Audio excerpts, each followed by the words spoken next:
जय हिंद प्यारे साथियों, आप सभी कैसे हैं। स्वागत है आप सभी का ग्राफिकल जीएस विद राधे में। मैं राधे सर आप सबको पढ़ा रहा हूँ हिस्ट्री। और हिस्ट्री में हम लोग अभी तक देखे इंडस वैली सिविलाइजेशन और वैदिक सिविलाइजेशन को हमने देखा है। ठीक है, उसके बाद हमने मगध के उदय के बारे में बात किया है, यानी 16 महाजनपद के उदय के बारे में हमने विशेष तौर पर देखा है। और उसमें 16 महाजनपदों की राजधानी को भी देखा है। और उसके बाद हमने भारत के मैप पे आपको लोकेट भी किया था कि ये महाजनपद कहाँ कहाँ पे और किस राज्य में कितने महाजनपद स्थित है। ठीक है, जैसा कि आप देख रहे, उसके बाद हमने बताया कि गंगा घाटी में स्थित कितने हैं महाजनपद, 10 महाजनपद हमने बताया था। ठीक है, बिहार में 3 बताया था और उत्तर प्रदेश में 8 बताया था, बताया नहीं, राजस्थान में 1 बताया था, मध्य प्रदेश में 1 बताया था और आंध्र प्रदेश में 1 बताया था। आप चले जाओ पाकिस्तान अफगानिस्तान में 1 बताया था। कुल 16 महाजनपद। कितने? कुल 16 महाजनपद को हमने विशेष तौर पर चर्चा किया था। तो आज उसी महाजनपद में आप देखोगे एक शक्तिशाली जो कि महाजनपद है जिसका नाम है मगध। क्या नाम है? मगध। और उस मगध के बारे में बात करेंगे जहां पे राजा अपना अधिकार करना प्रारंभ किए। ठीक है, और उस 16 महाजनपदों के आज बारे में हम उस 16 महाजनपद में आज एक महाजनपद को हम लोग लेके पढ़ेंगे जिसका क्या नाम है भाई मेरे? मगध। ठीक है, मगध के उत्कर्ष का हम लोग बात करेंगे। जैसा कि आप देख रहे हो मगध के उत्कर्ष में सबसे पहला जो वंश आता है हर्यक वंश। क्या? हर्यक वंश की हम बात करेंगे। हर्यक वंश आप देखोगे मेरे भाई 545 ईसा पूर्व से लेकर 412 ईसा पूर्व तक इसका शासनकाल चलता है। ठीक है, और इसमें कितने राजा हैं क्रम बाई क्रम हम आपको समझाएंगे। ये भी एग्जाम में कई बार आपको देखने को मिला है। ठीक है, तो आज चलिए हम लोग शुरुआत करते हैं हर्यक वंश यानी मगध का उत्कर्ष की बात करेंगे। मगध के उत्कर्ष में के अंतर्गत हम हर्यक वंश के बारे में विशेष तौर पर चर्चा करेंगे और उसी हर्यक वंश में हम लोग बिंबिसार को पढ़ेंगे। ठीक है, चलिए हम लोग करते हैं क्लास को श्रीगर्साय। ठीक है, आइए हम लोग सबसे पहले किसके बारे में पढ़ेंगे भाई? हम लोग बोला कि भैया मेरे हम लोग सर मगध के बारे में पढ़ेंगे। किसके बारे में? मगध के बारे में पढ़ेंगे। ठीक है, हम लोग सबसे पहले मगध के बारे में पढ़ेंगे। और आप एक चीज देखना कि मगध 16 महाजनपदों में शक्तिशाली जो कि महाजनपद माना जाता था। उसके बाद अगर आपसे पूछा जाए कि सर मगध के उत्तर में कौन सी नदी है, तो आप कहोगे सर गंगा नदी। ये गंगा नदी से घिरा हुआ है मगध। ठीक है, इसके उत्तर में पूछा आपको कौन सी नदी है, तो आप कहना सर चंपा नदी। कौन सी नदी? सर चंपा नदी। ठीक है, चंपा नदी। ठीक, आप इसे दक्षिण में पूछे कि मगध के दक्षिण में क्या स्थित है, तो आप बोलोगे सर उस समय विंध्य पर्वत था। क्या था भैया मेरे? विंध्य पर्वत से ये घिरा हुआ था। चलो आगे इधर पूछे आपके कि सर पश्चिम में क्या था, तो आप बताओगे सर सोन नदी था। क्या? सोन नदी से ये घिरा हुआ था। ये मगध है। क्या है? मगध है। मगध के उत्तर में कौन सी नदी है? गंगा नदी। मगध के पूर्व में कौन सी नदी है? चंपा नदी। मगध के आपके दक्षिण में क्या है भैया, तो आप बोलोगे सर विंध्य पर्वत से घिरा है। इसके बाद आपसे पश्चिम में पूछे तो सोन नदी। क्या? सोन नदी। तो आप मगध को देखोगे चारों ओर से घिरा हुआ है। ऐसा महाजनपद है जो चारों ओर से घिरा हुआ है। ठीक है, जिसे आप देखोगे मगध की राजधानी गिरिब्रज 5 पहाड़ियों से घिरा हुआ है। इसी प्रकार ये भी है, देख लो भैया मेरे, ये 4 ओर से घिरा हुआ है। घिरा हुआ नहीं? Yes sir. चलो अब इसी मगध की अगर हम मेरे भाई बात करें, इसी मगध की अगर हम बात करें सर, मगध क्या? मगध की बात कर रहे हैं। ठीक है, मगध में सर कितने ऐसे वंश आए, तो पहला वंश आप लेंगे सर हर्यक वंश। क्या लोगे भैया मेरे? हर्यक वंश लोगे। Yes sir. दूसरा क्या लोगे सर? आप लेगो शिशुनाग वंश। यस सर, शिशुनाग वंश ले लो। शिशुनाग वंश ले लो। ठीक है, शिशुनाग वंश ले लो। सर तीसरा क्या लेंगे हम? तीसरा लेना है आपको नंद वंश लेना है। क्या? नंद वंश आपको लेना है। ठीक है, ये 3 वंश आपके सामने दिख रहे हैं, हर्यक वंश, शिशुनाग वंश और नंद वंश। इन 3 वंशों के बारे में हमें पढ़ना है और बड़ा अच्छे तरीके से हमें इसे समझाना है और आपको बड़ा अच्छे तरीके से इसे समझना भी है। आइए हम लोग शुरुआत करते हैं हर्यक वंश के बारे में कि हर्यक वंश में कितने ऐसे राजा हुए। ठीक है, इसके शासक के बारे में बात करते हैं। इसके शासक के बारे में विशेष तौर पे आज हम लोग चर्चाएं करेंगे मेरे भाई। शासक के तौर पे, ठीक है। इसके शासक कौन कौन से थे? पहली बात तो आप कहोगे सर, पहला शासक का नाम आप लोग सुनोगे बृहद्रथ। कहा जाता है कि हर्यक वंश की संस्थापक, इसे क्या माना जाता है भैया मेरे? हर्यक वंश का संस्थापक माना जाता है, ठीक है। हर्यक वंश का इसे संस्थापक माना जाता है, लेकिन अज्ञात रूप में है, इसका शासन अभी तक पता नहीं चला है, लेकिन ये हर्यक वंश का संस्थापक माना जाता है। Yes sir. चलो दूसरी चीज समझो भाई, बृहद्रथ के बाद आप एक चीज नाम सुने होंगे, भट्टी। क्या? भट्टी का नाम आप लोग सुने होंगे, ठीक है। भट्टी का नाम सुने होंगे, ठीक है।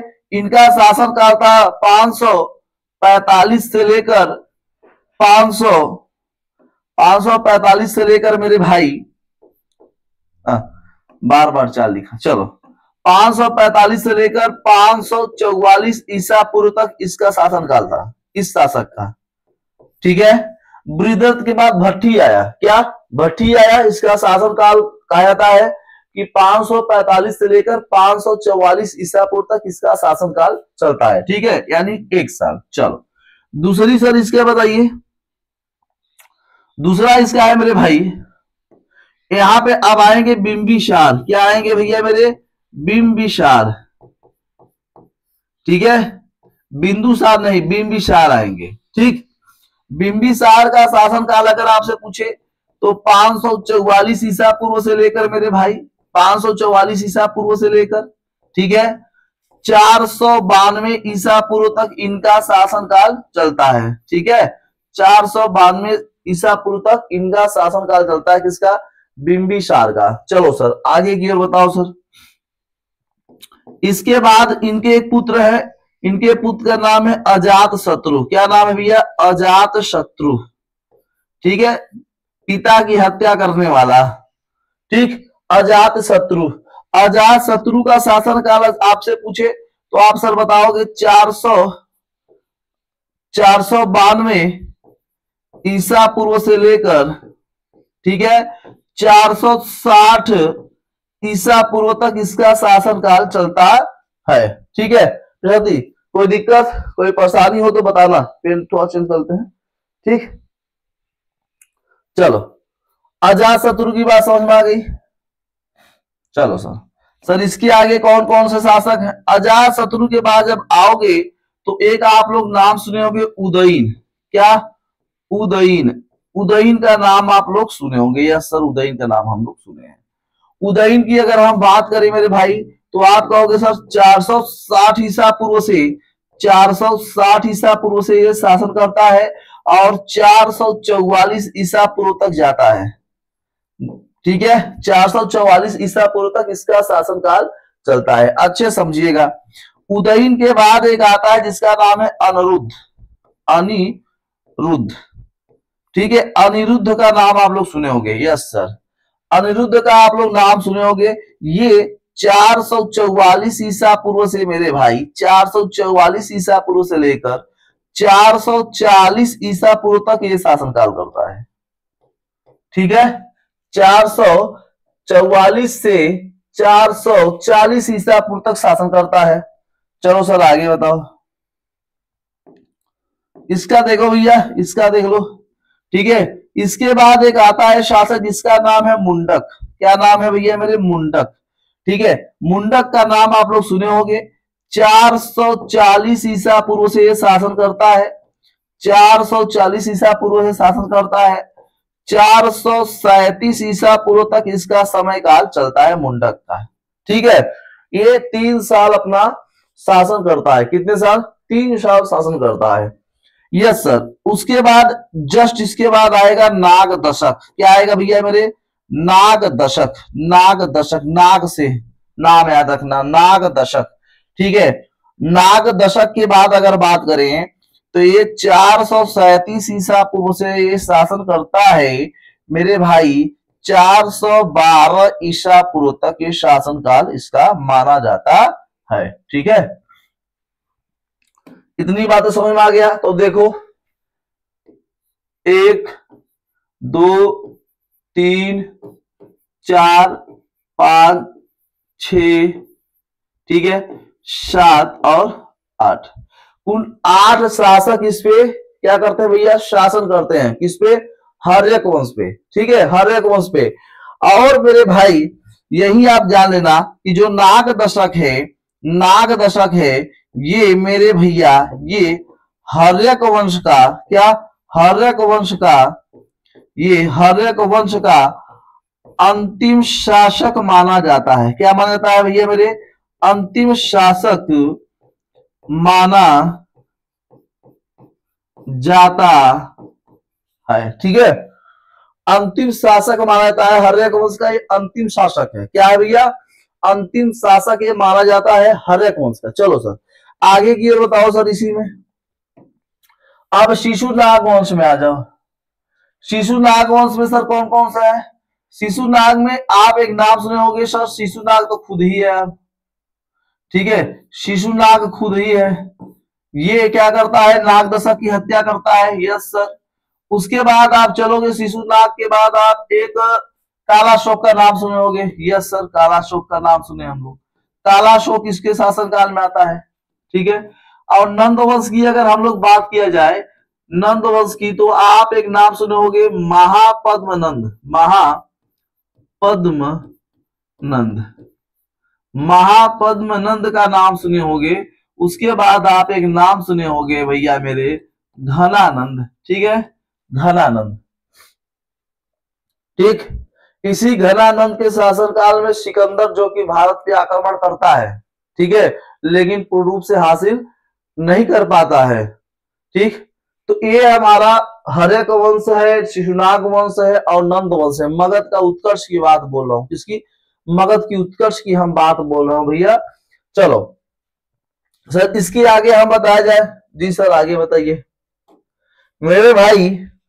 अगर हम इसी में बताएं, आ जाओ इसके नीचे ही बताएं, तब आगे बिंबिसार के बारे में ले चले आपको, ठीक है। अब देखो बड़ा ध्यान से, अगर हम पहले शासक की बात करें, बृहद्रथ, बृहद्रथ की बात करें, ठीक है, इसका शासनकाल पहली तो बात मान लो कि अज्ञात है, ठीक है। क्या है, अज्ञात। ये हर्यक वंश का संस्थापक कहा जाता है, ठीक है, हर्यक वंश का ये संस्थापक माना जाता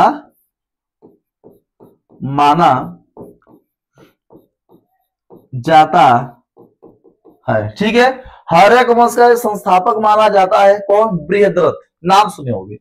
चलो कहा जाता है कि बृहद्रथ को कोई पुत्र की उत्पत्ति नहीं होती, ये माना जाता है कि बृहद्रथ को कोई पुत्र की उत्पत्ति नहीं होती। तो बृहद्रथ ने क्या कराया था भैया मेरे, यज्ञ करवाया था। क्या करवाया था, यज्ञ करवाया था। और इसी यज्ञ से एक राक्षसी निकली थी। क्या निकली थी भैया मेरे, राक्षसी निकली। और उस राक्षसी ने एक आशीर्वाद इसको दिया। क्या दिया भैया मेरे, आशीर्वाद दिया। और आशीर्वाद देने के बाद इसका एक पुत्र हुआ। इसको एक क्या हुआ भैया मेरे, पुत्र हुआ। इस पुत्र का नाम था जरासंध। क्या नाम था, जरासंध, ठीक है। इस पुत्र का नाम था जरासंध। इसने यज्ञ करवाया था। यज्ञ करवाने के बाद मेरे भाई, यज्ञ करवाने के बाद जरासंध पुत्र इसको पैदा हुआ। क्या, जरासंध पुत्र इसको क्या हुआ, पैदा हुआ, ठीक है। और ये वही जरासंध है जो भीम के साथ युद्ध करता है। भीम के साथ क्या करता है मेरे भाई, भीम के साथ युद्ध करता है, ठीक है, भीम के साथ युद्ध करता है। ये वही जरासंध है। इसे किसी प्रकार से मार दो, ये मर नहीं रहा था। इसे किसी प्रकार से मार दो, ये मर नहीं रहा था, ठीक है। तो कृष्ण भगवान ने भीम को बताया। भीम ने कई बार इसके क्या किया, इसे चीर कर फेंक दिया, इधर उधर फेंक दिया, लेकिन ये फिर जुट जाता था। तो कृष्ण भगवान ने बताया, सीखा लेके बताया कि इसको ऐसे फाड़ो, फाड़ने के बाद लेफ्ट राइट वाला लेफ्ट करो और लेफ्ट वाला राइट उठा के फेंक दो, ठीक है, इसके धड़ को। तो जब वो उठाकर दोनों को विपरीत दिशा में फेंक दिया इनके शरीर को, जरासंध के, तब जाके वो इसकी मृत्यु हो गई, ठीक है। ये वही जरासंध है, बृहद्रथ का पुत्र है, ठीक। तो ये बृहद्रथ था। क्या भैया, बृहद्रथ था। बृहद्रथ की अगर राजधानी अगर आपसे पूछे मेरे भाई कि बृहद्रथ की राजधानी क्या थी, तो आप कहोगे साहब बृहद्रथ की राजधानी थी गिरिब्रज। क्या, गिरिब्रज का नाम आप लोग सुने होंगे सर, गिरिब्रज जिसे राजगिरी भी कहा जाता है, क्या राजगिरी का नाम भी दिया गया है, ठीक है। ये वही है गिरिब्रज या राजगिरी, ठीक। ये है बृहद्रथ। चलो भाई हम अब चलते हैं आगे की ओर। होमगार्ड की वैकेंसी जो कि आ गई, फॉर्म भी अप्लाई हो रही है और जल्द से जल्द ही अभी जाने वाला है। तो सभी लोग ध्यान रखना कि हिस्ट्री आपकी शुरुआत हो चुकी है। अब इसमें से आपको चलेगा बायोलॉजी भी चलने वाली है जल्द, क्या बायोलॉजी भी आपका जल्द चलेगा। बायोलॉजी के साथ साथ आपका भूगोल भी चलने वाला है और उसके बाद प्रैक्टिस सेट भी चलेगा, क्या प्रैक्टिस सेट भी मेरे भाई चलने वाला है, ठीक है। प्रैक्टिस सेट भी चलेगा जल्द ही। चलो थोड़ा सा भाई गले में खराश होने की वजह से, ठीक है, कोई दिक्कत नहीं। हम आगे की ओर चलते हैं, बिंबिसार की ओर। कहां पे चलते हैं भैया मेरे, बिंबिसार की ओर चलते हैं, बिंबिसार, ठीक है, बिंबिसार की ओर चलते हैं और हम लोग बिंबिसार को देखेंगे। बिंबिसार का जो शासन काल है मेरे भाई 545 ईसा पूर्व से लेकर 44 ईसा पूर्व से लेकर 492 ईसा पूर्व, 492 ईसा पूर्व इनका शासनकाल चलता है बिंबिसार का, ठीक है। बिंबिसार का ये शासनकाल मैं बता रहा हूं। चलिए आगे की, अगर आपसे बिंबिसार की राजधानी पूछे तो सबसे पहले आप राजधानी याद रखना कि बिंबिसार की राजधानी सर क्या होगी, तो राजधानी वही है गिरिब्रज, ठीक है। गिरिब्रज आप राजधानी याद रखना, गिरिब्रज आपको याद रखना है, या राजगिरी, ठीक है। मैं यहां लिख दे रहा हूं, या राजगिरी आपको याद रखना है, ठीक। चलो सर, ठीक, राजगिरी आपको याद रखना है। उसके बाद सर आपसे पूछे कि सर इस बिंबिसार को श्रोणिक भी कहा जाता है, क्या श्रोणिक, श्रोणिक की संज्ञा देते हैं, क्या भैया श्रोणिक की संज्ञा भी देते हैं।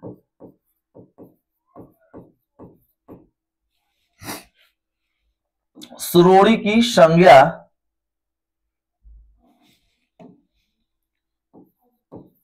दिया जाता है, ठीक है, श्रोणिक भी कहा जाता है, ठीक। चलो अब अगर हम बात करें कि इनके पिता का नाम क्या था, तो आप इनके पिता का नाम की अगर बात करूं तो मेरे भाई दीपवंश का नाम सुने होंगे, क्या दीपवंश का नाम सुने होंगे, महावंश का नाम सुने होंगे, दीपवंश महावंश का आप लोग नाम सुने होंगे, यस सर। उसके बाद आप एक नाम सुने होंगे, सिंघली का नाम सुने होंगे, क्या सिंघली, सिंघली, सिंघली ग्रंथ का नाम सुने होंगे, सूत्र का नाम, ये आपका श्रीलंका का है, यस सर। उसके बाद आप एक सुने होंगे मत्स्य पुराण, क्या मत्स्य पुराण का नाम सुने होंगे, यस सर, मत्स्य पुराण का नाम सुने होंगे, ठीक है। तो दीपवंश महावंश में कहा जाता है कि इनके पिता का नाम मेरे भाई, इनके पिता का नाम कहा जाता है बोधिस, क्या बोधिस नाम देते हैं, ठीक है।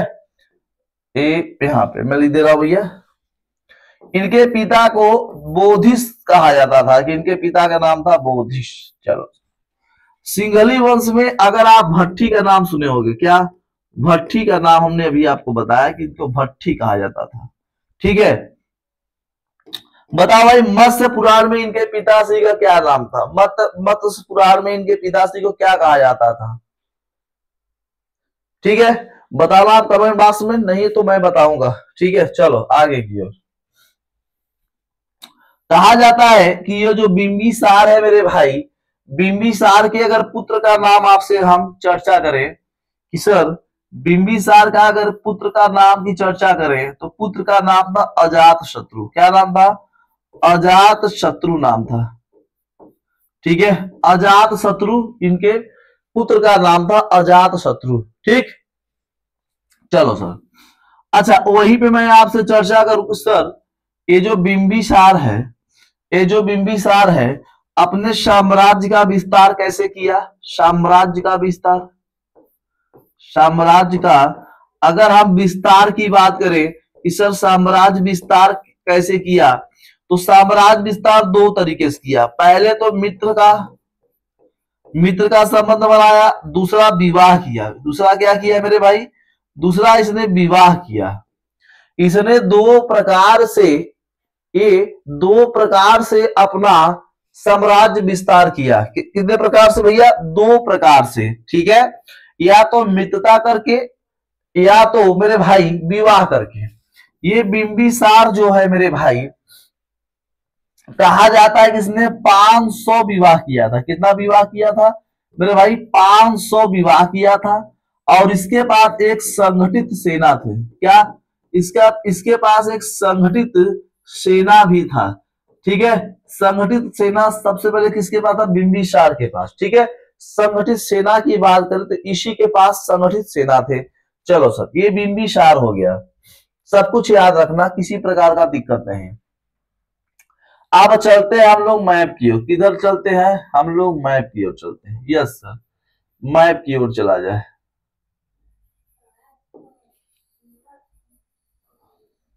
चलो सर,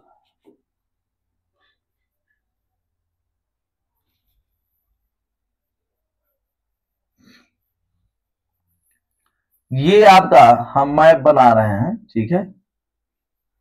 भारत का मैप है, कोई दिक्कत नहीं, किसी प्रकार का आपत्ति विपत्ति नहीं। चलो ठीक है, ये भारत का मैप है आपके सामने। अब हम इसी मैप पे आपको बताएंगे मेरे भाई किसका विस्तार कहां तक था। इसका विस्तार, पहली बात तो इसका विस्तार ले लो भैया, अवंती, ठीक है। अवंती एकदम मैप पे समझना, अवंती ले लो, ठीक है। चलो सर, यहाँ एक नाम सुने होंगे, वज्जी का नाम सुने होंगे। यस सर, 8 संघों से मिलकर बना हुआ वज्जी। आप एक नाम सुने होंगे सर, अंग। क्या? अंग का नाम सुने होंगे। यस सर, एक नाम सुने होंगे सर, मगध। क्या नाम सुने हो भैया? मगध। और इसी मगध पे बिंबिसार का क्या था भैया मेरे? अधिकार था। इसी मगध पे बिंबिसार का अधिकार था। इसी मगध पे बिंबिसार यहाँ का राजा माना जाता है, ठीक है। राजा यहाँ का था। चलो सर, अब अगर हम आपसे बात करें तो यहाँ पे आप जानते हो काशी, उत्तर प्रदेश, काशी एक, कौशल, ठीक है, कौशल, काशी, कौशल। उसके बाद आप एक नाम सुनोगे मल्ल, मल्ल। उसके बाद नाम सुनोगे पांचाल, ठीक है, पांचाल। यहाँ एक नाम सुने होगे मत्स्य, ठीक है, नाम सुने होंगे। नाम सुने क्या भैया? ये महाजनपद है। महाजनपद के बारे में हम आपको इससे पहले बता चुके हैं। इससे पहले महाजनपद के बारे में आपको हमने विशेष तौर पे बता चुका हूं।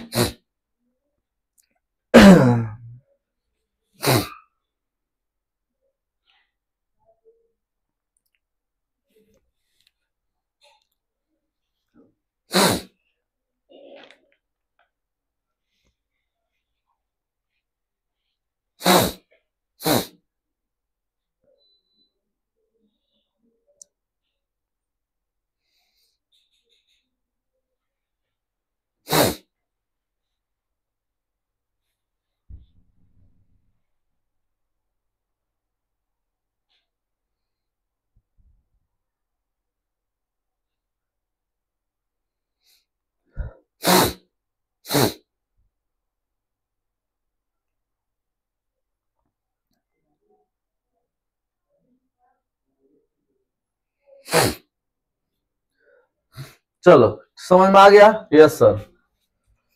अब हम इसी बात करेंगे कि जब बिंबिसार का यहाँ पे अधिकार था, किसका? बिंबिसार का जब मगध पे अधिकार था तो अंग में एक शासक का नाम था ब्रह्मदत्त। क्या नाम था? ब्रह्मदत्त। आपसे कई बार पूछा गया है मेरे भाई एग्जाम में कि जब बिंबिसार मगध का शासक था तो उस समय अंग में किसका शासन था? अंग में शासन किसका था? तो आप बताओ सर, ब्रह्मदत्त का। किसका? ब्रह्मदत्त का, ठीक है। यहाँ पे एक सूरसेन है, ठीक है। सूरसेन का उस समय शासक क्या था? नाम था उदयन, उस समय का, ठीक। चलो, और अवंती का शासक उस समय, अवंती का शासक था चंद्र प्रदोत, चंद्र प्रदोत, ठीक है। चंद्रप्रद्योत यहाँ का शासक था, महाचंद्रप्रद्योत यहाँ का क्या था भैया मेरे, शासक था। ठीक है, चंद्रप्रद्योत याद रखना, चंद्रप्रद्योत यहाँ का शासन था। ठीक, अब देखो ध्यान से भैया, ये था सूरसेन, क्या था भैया मेरे, सूरसेन, यहाँ सूरसेन यहाँ का शासक था उदयन, क्या नाम है आपका, उदयन। ठीक है, उदयन। ठीक, अगर सबसे ज्यादा अवंती से अगर हम बात करें, अवंती बिंबिसार का सबसे ज्यादा शत्रु था, बिंबिसार का सबसे ज्यादा अगर किसी से शत्रुता थी तो वो था आपका अवंती, क्या था, अवंती। ठीक है, सबसे ज्यादा अगर कोई किसी से दुश्मनी थी तो वो था अवंती से, कहा किसका भैया, अवंती से। ठीक है, चलो अब हम आगे की ओर बात करें। यस सर, आगे की ओर। अब देखो भाई मेरे यहां पे थोड़ा सा आप ये देखोगे, कौशल नरेश का नाम आप लोग सुने होंगे, कौशल नरेश का आप लोग नाम सुने होंगे। यस सर, कौशल नरेश। ठीक है, कौशल नरेश का आप लोग नाम सुने होंगे, जिनका मेरे भाई कौशल नरेश में जिनका नाम था प्रसेनजीत, क्या नाम था भैया मेरे, प्रसेनजीत का नाम आप लोग सुनोगे। इनकी एक बहन थी जिनके नाम था कौशला, क्या नाम था, महाकौशला। याद रखना कि इनकी एक बहन थी जिनका नाम था भैया मेरे महाकौशला, क्या, महाकौशला। ठीक है, महाकौशला से बिंबिसार का विवाह होता है, महाकौशला से बिंबिसार का विवाह होता है। ये इनकी पहली पत्नी है, क्या भैया, इनकी पहली पत्नी होती है। ठीक है, और ये बिंबिसार की पहली पत्नी है, ये बिंबिसार की पहली पत्नी। यहाँ पे विवाह लिख दे रहा हूं, विवाह। ठीक है, विवाह लिख दे रहा हूं। इसी महाकौशला से पुत्र का उत्पत्ति होता जिसका नाम है अजात शत्रु, क्या नाम है, अजात शत्रु। ठीक है, अजात शत्रु। ठीक, चलो दूसरा अगर मैं बात करूं, दूसरे की अगर मैं बात करूं तो आप नाम सुनोगे मद्र नरेश, मद्र नरेश चेटक की पुत्री, चेटक की पुत्री का आप लोग नाम सुने होंगे। ठीक है, मद्र नरेश चेटक की पुत्री, मद्र नरेश चेटक की पुत्री का आप लोग नाम सुने होंगे, राजकुमारी का नाम सुने होंगे। ठीक है,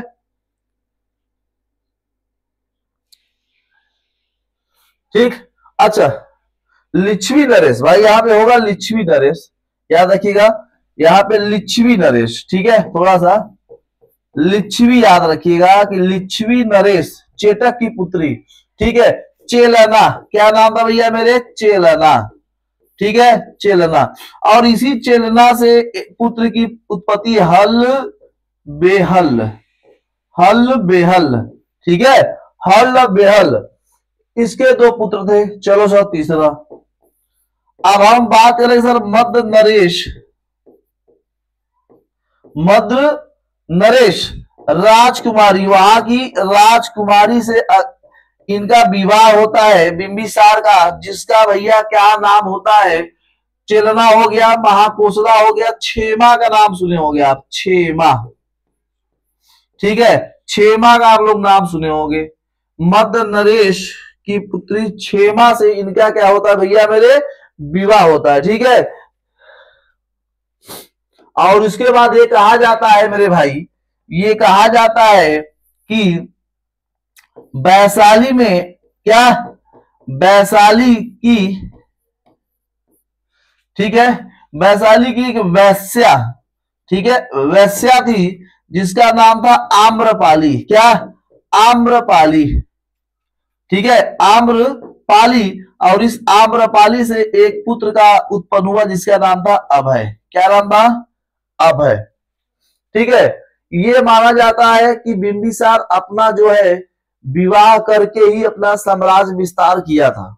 क्या किया था, अपना साम्राज्य का विस्तार किया था। तो अजात शत्रु का नाम सुन लियो, हल बेहल का, अभय का। ठीक है, अभय का आप लोग नाम सुन लिए।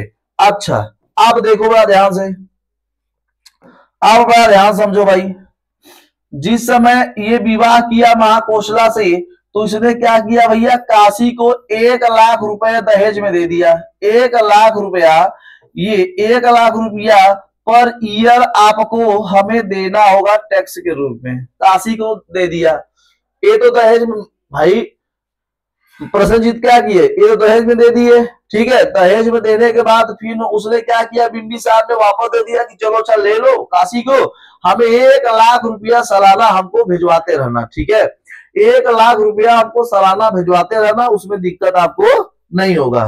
चलो सर, ये है चंद्र प्रदोत। क्या है भैया मेरे, चंद्र प्रदोत, ठीक है। चंद्र प्रदोत की अगर हम बात करें, जिस समय ये यहाँ का शासक था तो इनको हो गया था पीलिया रोग। क्या हो गया था, पीलिया रोग, ठीक है। पीलिया रोग हो गया था, जिसे हम लोग कहते हैं पांडु रोग। क्या कहते हैं भैया मेरे, पांडु रोग का, ठीक है। पीलिया रोग या पांडु रोग का हम लोग नाम देते हैं, पीलिया रोग या पांडु रोग का हम लोग नाम देते हैं। इनकी तबीयत इतना ज्यादा खराब हो चुकी थी कि ये अब मरने वाले थे। क्या होने वाले थे भैया मेरे, मरने वाले थे। अवंती भी एक मजबूत महाजनपद था, अवंती भी एक मजबूत महाजनपद था, जो किसी के सामने झुकने वाला नहीं था। पुष्पा झुकेगा नहीं, इसका ये कहना था, नारा था, ठीक है। तो चंद्र प्रदोत ये झुकने वाला तो था नहीं, लेकिन इसको बीमारी ने क्या कर दिया भैया मेरे, झुका दिया। बीमारी ने क्या किया, झुका दिया। तो आप लोग एक नाम सुने होंगे, अभय ने एक वैद्य का, जो कि वैद्य को, जिसका नाम था जीवक। क्या नाम था, वैद्य का नाम था जीवक, ठीक है। जीवक आप लोग नाम सुने होंगे, वैद्य का नाम था जीवक। यही अभय ने इस जीवक नामक वैद्य का पालन पोषण किया था। क्या किया था भैया, पालन पोषण किया था। और ये कहा जाता है कि जीवक क्या था भाई मेरे, जीवक कहा जाता था कि जीवक अनाथ था। क्या था, जीवक अनाथ था। और इसी अभय ने क्या किया था, इसका पालन पोषण किया था, ठीक। और यही जीवक जाकर इनका चंद्र प्रदोत का, ठीक है, चंद्र प्रदोत का अगर हम बात करें कि चंद्र प्रदोत का जीवक नामक वैद्य चंद्र प्रदोत का क्या किया भैया मेरे, बीमारी को ठीक किया। क्या किया, बीमारी को ठीक किया। इनको जाकर जड़ी बूटी दिया और ये पीलिया रोग भाग गया, ठीक है। पीलिया रोग भाग गया। तो ये कहा जाता है धीरे धीरे मेरे भाई कि मगध धीरे धीरे हर जगह फैलता चला जा रहा था, ठीक है। तो जीवक नामक वैद्य ने चंद्र प्रदोत को की पीलिया को ठीक कर दिया था, जिसको पांडु रोग कहा जाता है।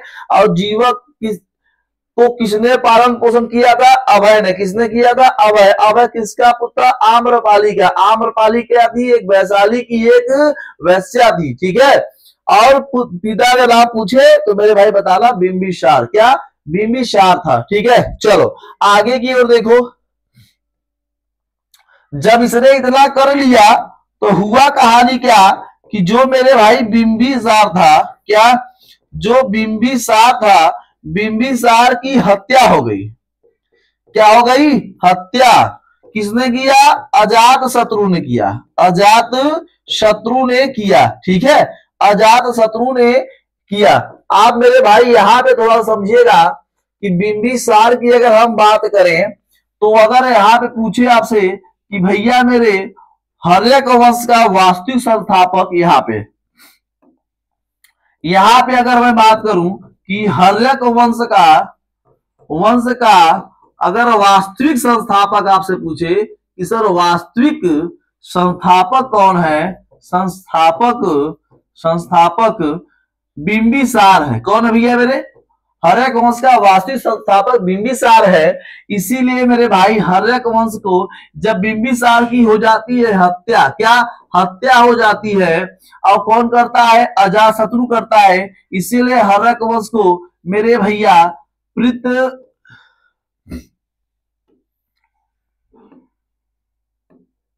ठीक है। इसीलिए मेरे भाई पृत्रहंता, क्या, पृत्रहंता वंश के नाम से भी जानते हैं। आप ऐसे कर लीजिएगा, पृत्रहंता वंश के नाम से भी हम लोग इसे जानते हैं। किसको मेरे भाई, हर्यक वंश को, ठीक है। हर एक वंश को पिता की हत्या करने वाला वंश भी माना जाता है। अजातशत्रु ने इस राजगद्दी के लिए अपने पिता की सर को दिया, कट कर दिया, ठीक है, उसने मार दिया अपने पिता को, और उसके बाद ये मगध का राजा बना। क्या बना अजातशत्रु? मगध का राजा बना, और ये सोचा अपने जितना पिता ने किया था उससे ज्यादा विस्तार अजातशत्रु ने किया। अजातशत्रु का पुत्र हुआ, अजातशत्रु को भी कट कर दिया। क्या कर दिया? इसे कट कर दिया, ठीक है। बात समझ में आ रहा है? कोई दिक्कत? चलो भाई, कोई दिक्कत हो तो बताइएगा हमें। ये था आपका बिंबिसार। क्या? बिंबिसार, ठीक है। बिंबिसार था, हमने बिंबिसार के बारे में बताया, मगध उत्कर्ष के बारे में हमने शुरुआत कर दिया है, और हमने आपको ये मैप पे समझाया है। हमें उम्मीद है कि आपको ये समझ में आ गया होगा। तो चलिए, ऐसे मजेदार तरीके से हम लोग पढ़ते रहेंगे, और जल्द ही बायोलॉजी शुरू होने वाली है, और उसके बाद आपका भारत का भूगोल और पॉलिटिक्स भी हम लोग शुरू करेंगे, ठीक है। तो चलिए, आज के लिए बस इतना ही। जय हिंद, जय भारत।